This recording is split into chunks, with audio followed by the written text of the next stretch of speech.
As every controversy that's going on right now, the Epstein Files and the Epstein client list are back in the news. As it should be, right? We all want to know who was on that list, how much were they involved in, but we seem to not be able to get any answers. Originally, Pam Bondi said there's so much on her desk, it's unbelievable. Next thing you know, there's nothing. So obviously people are lying. There's a cover-up.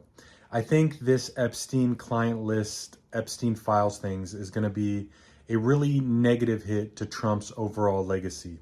Whether or not it was a campaign promise, there's debates on both sides, but whether it was directly promised or not, I think a lot of people that voted for Trump were under the assumption that going after people like Epstein and this whole dark government or CIA, FBI type of undercover agencies that are doing business that should not be legal, shouldn't be done in cooperation with other governments, want these type of things to end and they want them investigated. Now, of course, there's a complete cover-up. I think at this point, the way Trump and his administration handled the issue, we're never going to get any facts or any other concluding facts that will give us the answers that we want. I think no matter what happens at this point, we'll never ever be able to trust what information we're getting. Are we being gaslit? Because obviously we've been gaslit up to this point. And if in the future there's any investigations or any other evidence or whatever comes forward, you're never going to be able to trust it.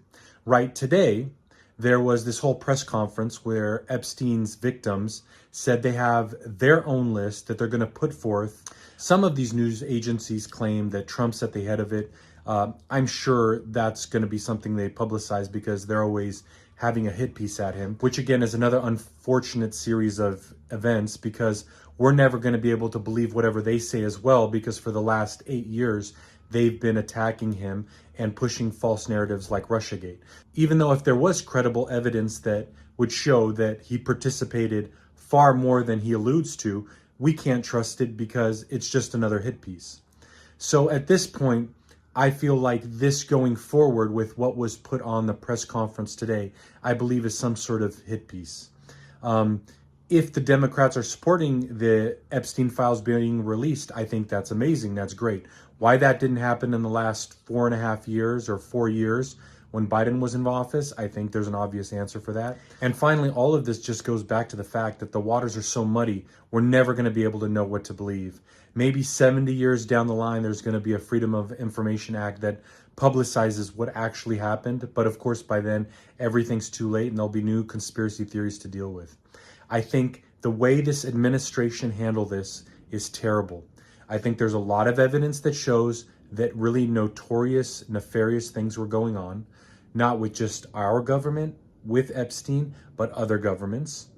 Whether he worked for or with legal mumbo jumbo that you have to be very specific on when you address, because people can indirectly lie using certain characteristics of words to allude to different meanings. Unfortunately, this type of behavior by agencies and terrible people committing crimes against children and women and men to have some sort of power over their victims and the people they're trying to compromise has been going on now for decades and hundreds of years, probably thousands of years, as long as there's been politics. Unfortunately, I think at this point, the way the Epstein files were handled, I don't think we're ever going to get any concrete evidence we can trust. It's always going to be sleight of hand, depending on whose perspective it comes from.